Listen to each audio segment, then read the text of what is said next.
Olá, eu sou a professora Yasmin Gomes Casagranda e nós estamos estudando matemática financeira, fundamentos, contextos e estratégias de ensino e aprendizagem. E uma das partes primordiais para a gente estudar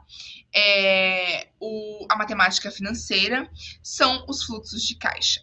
E nessa unidade 2, nós vamos passar por eles, entender como eles funcionam na prática e começar a pensar de maneira um pouco mais aberta sobre a aplicação da matemática financeira. Tá? E aí, a gente começa já pensando na elaboração dessas demonstrações. Então, lá na administração financeira, quando a gente estuda um pouco de ciências contábeis, um pouco de como que funciona dentro de uma organização, a gente estuda demonstrações financeiras. E não é o foco aqui, mas a gente precisa entender como que funcionam as entradas e saídas de dinheiro, que é o que a gente chama de fluxo de caixa, em uma organização.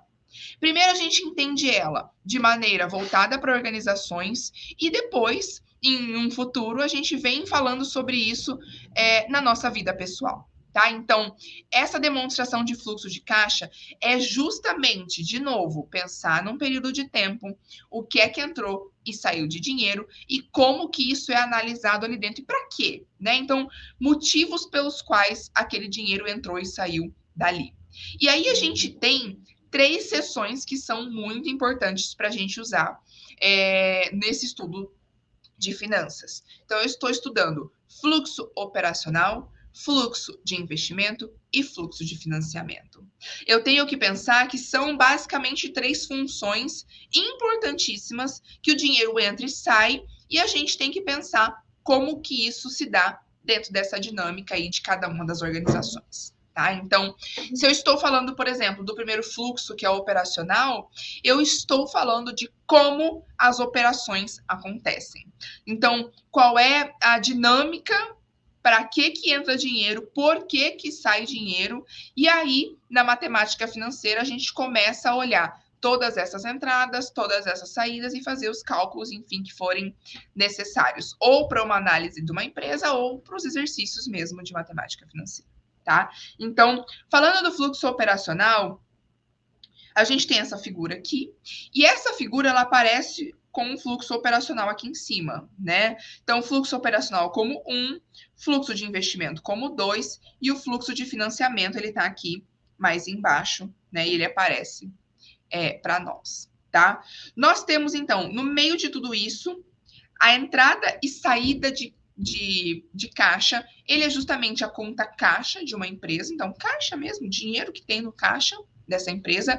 E aqui, nessa referência, ele vai aparecer, inclusive, questões de títulos negociáveis, porque a gente não consegue falar de matemática financeira sem falar do mercado financeiro como um todo, tá? E nesse mercado financeiro tem uma parte dele que é o mercado de capitais, que é bolsa de valores, e aí a gente tem títulos, tá? Negociáveis. Então, um título na bolsa quer dizer o valor de uma empresa que eu fui e negociei lá.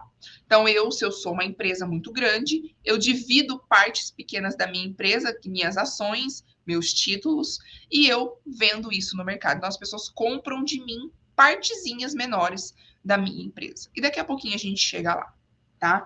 Então, se eu estou falando do fluxo operacional, ele começa especialmente aqui nessa ideia de o que é que eu tenho sobre despesas a pagar. Então, se a gente for seguir pela seta, né, das despesas a pagar, eu vou saber que essa seta está saindo ali do meio, que é o meu caixa, né? Então, ela está saindo do meio, dessa caixinha do meio, aqui, e ela está indo ali para os salários a pagar, né? Então, eu tenho um dinheiro que sai do caixa, olha só, fluxo de caixa, entradas e saídas. Então, é um valor que sai do meu caixa, o caixa está aqui, sai do caixa, vai para os salários a pagar. Esses salários a pagar numa empresa, eles são a mão de obra. A mão de obra é o que vai fazer com que os processos aconteçam, que vão gerar os produtos, que vão ter despesas operacionais. Então, o meu dinheiro do caixa pagou tudo isso, ó, e vai pagar o meu imposto de renda.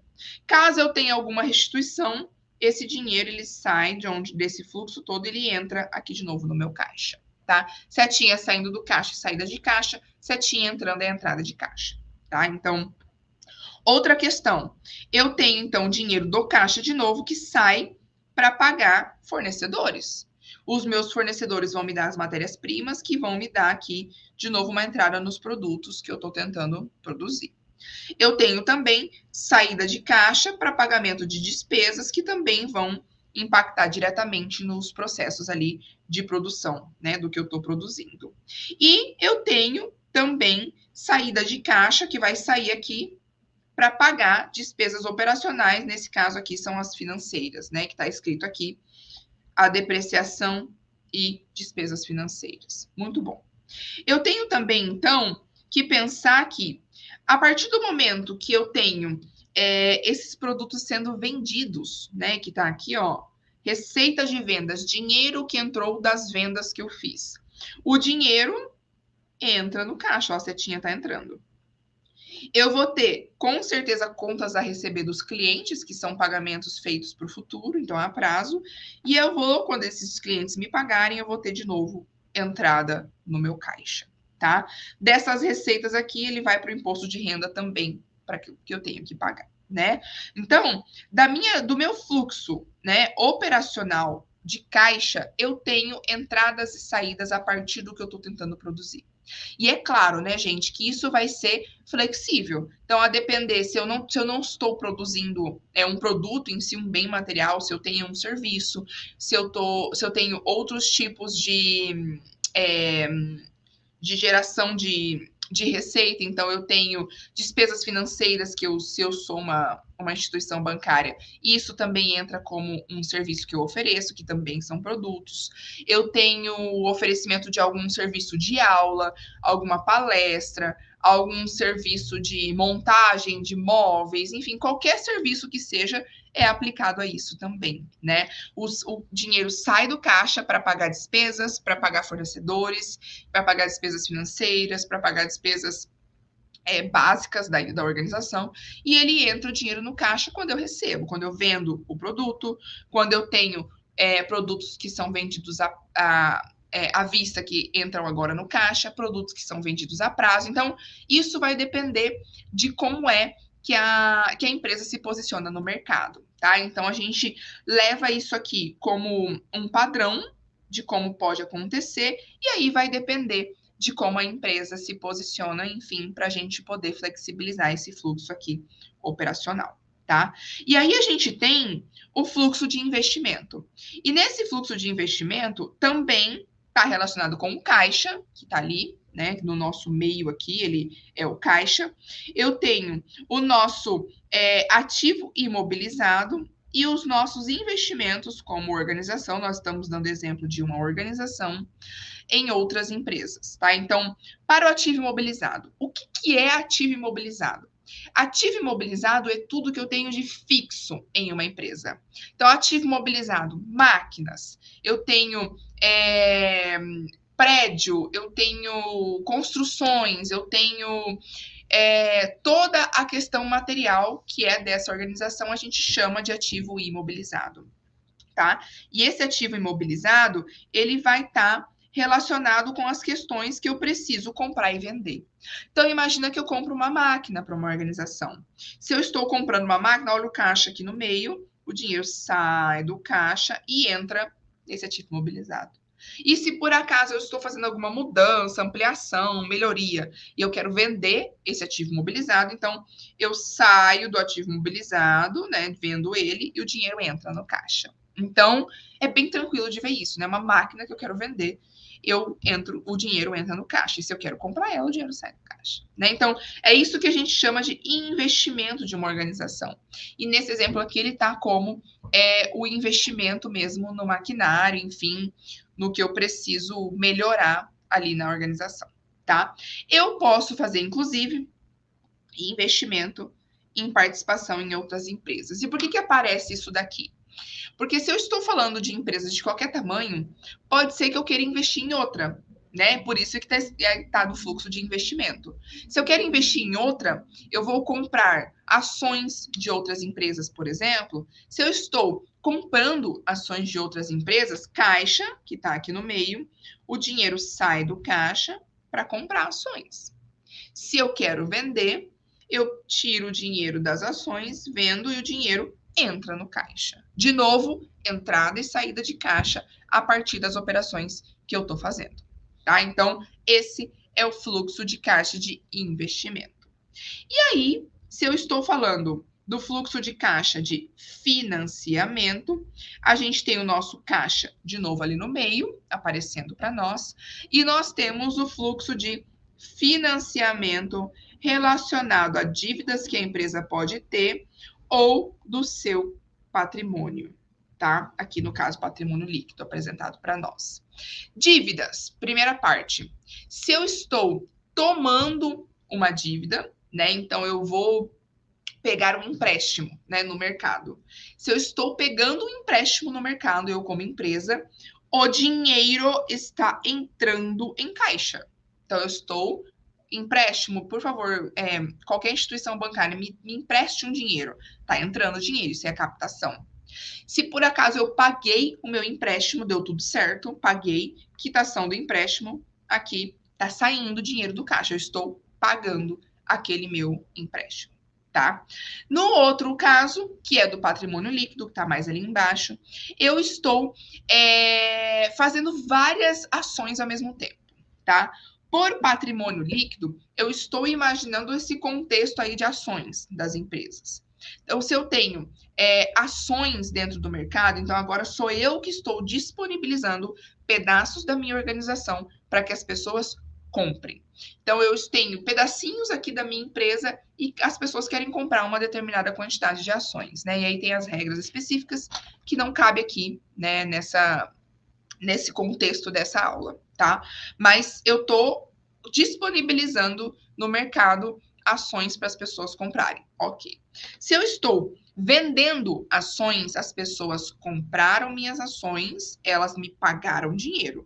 Então, a venda das ações entra dinheiro em caixa. Se por acaso eu preciso fazer alguma mudança na minha empresa, olha, essas ações aí que você comprou de mim, não posso mais, tá? Eu vou recomprar essas ações de você.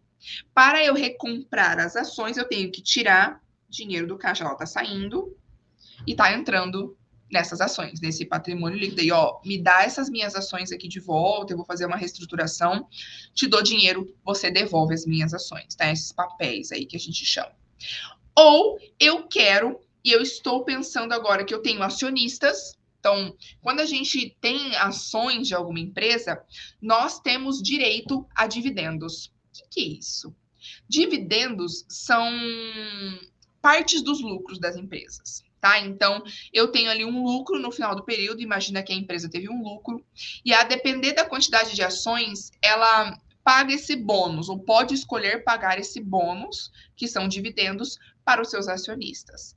Então, porque ele teve o dinheiro dele investido na empresa, porque ele tomou o risco junto com a empresa. Então, todas as regras também, elas existem aí no mercado de ações, que também não é o nosso tema aqui agora, né? Mas para a gente entender o contexto, eu devo dividendos para os meus acionistas. Se eu tenho que pagar dividendos para os meus acionistas, o dinheiro que estava lá no caixa, ó, caixa lá no meio, sai do caixa para pagar os dividendos. Então, eu pago dividendos, parcela do lucro para essas pessoas, que podem ser empresas também, que têm parte aí das minhas ações, tá? Então, nesse resumo que a gente acabou de fazer, eu tenho todo o contexto de o que é fluxo de dinheiro, fluxo de caixa, em 3 perspectivas diferentes. Do fluxo operacional, ao investimento, ao financiamento dentro de uma organização.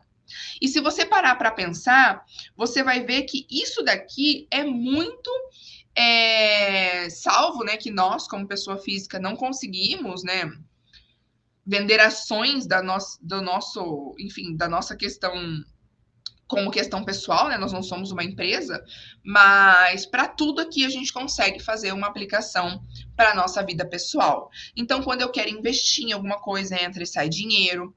Quando eu quero fazer pagar alguma dívida ou não, isso entra e sai dinheiro. Quando eu tenho alguma produção que eu preciso fazer, quando eu tenho que colocar gasolina no carro, isso sai dinheiro. Quando eu tenho algum investimento que eu faço de algum produto que eu produzo, eu recebo dinheiro. O nosso próprio trabalho, você dá o seu trabalho e você recebe dinheiro para isso. Então, o nosso produto acaba sendo o nosso serviço de trabalho, né? Que é o que a gente faz, né, no mercado, enfim, nas nossas profissões. Então, cada um desses fluxos também é aplicável na vida pessoal. E o que é importante? Quando com um aluno, mostrar isso para ele. Que, claro que a gente não faz uma aula totalmente aprofundada sobre a administração financeira, mas é importante ele saber que isso existe e saber que essa aqui é a prática da matemática financeira. Então, imagina só que você está estudando valor futuro e valor presente, você vai mostrar para o aluno que se ele comprar uma máquina hoje, parcelar essa máquina, fazer os pagamentos dessa máquina, ou fiz a compra da máquina e agora eu quero adiantar essas parcelas, a gente vai pensar no fluxo de investimento e a mesma questão para cada um desses, tá? Então, isso é muito importante de ser levado para a sala de aula. E aí, isso faz parte do que a gente chama de processo de planejamento financeiro. Esse planejamento financeiro é justamente a ideia de eu planejar esses fluxos que a gente acabou de ver ao longo do tempo, a partir da sua relação com as taxas de juros. Então, as taxas de juros, elas vão ser determinantes para saber como eu quero colocar em prática esse fluxo de caixa, como ele vai impactar nas finanças dessa organização ou nas finanças pessoais, e como eu vou ter uma palavra bastante importante aqui, controle das ações. Então, essa é a prática da matemática financeira, não necessariamente, e muito importante, claro, a gente entender valor futuro e presente, amortização, todos os descontos, enfim, capitalização, mas a gente entender que isso é parte do nosso conhecimento e do conhecimento dos alunos para entender como organizar suas ações, né? Então, assim, entender para que aquilo está sendo estudado e como que isso é colocado em prática. Então, são duas questões importantes: o planejamento financeiro e o planejamento de caixa. Se eu estou falando de uma organização e eu estou falando de planejamento financeiro, eu estou falando do longo prazo. Eu quero saber em que ponto eu quero estar com essa empresa daqui a 5 anos, daqui a 10 anos. E isso é muito importante que eu saiba junto com a ideia do planejamento de caixa. Eu quero saber que lucro eu quero ter, né? E não necessariamente o lucro. Quais os financiamentos eu vou fazer? Que tipo de investimento? O que é que eu preciso ter ou não em caixa de todas essas relações para que a minha operação ela exista? Então, isso tudo vai sendo analisado em conjunto, tá? Então, em algum momento agora, você pode levar isso para buscar novas informações e ampliar seu conhecimento sobre a ideia da aplicação da matemática financeira para o planejamento, né? Então, como acabei de dizer, é o subsídio. Então, eu quero que as minhas decisões sejam subsidiadas, mas em quê? Né? Então, eu quero que elas sejam subsidiadas. Aqui posso dar uma primeira resposta, que é subsidiada em conhecimento de para que isso vai ser usado, como eu posso passar isso para para um primeiro grupo de alunos e como ele vai poder passar isso para a vida dele, para a sociedade, para a família dentro da casa dele, né? Então, assim, não necessariamente ele precisa conhecer todos esses termos, mas ele sabendo como é a aplicação, já fica muito mais fácil da gente manter esse aluno focado e mantê-lo interessado no tema, né? Então, essa é a importância da matemática financeira para o planejamento financeiro como um todo. Então, a gente encerra aqui essa aula, né? Espero que você tenha curiosidade de aprender mais, de buscar nos livros, nos materiais que foram deixados também para leitura, e bons estudos!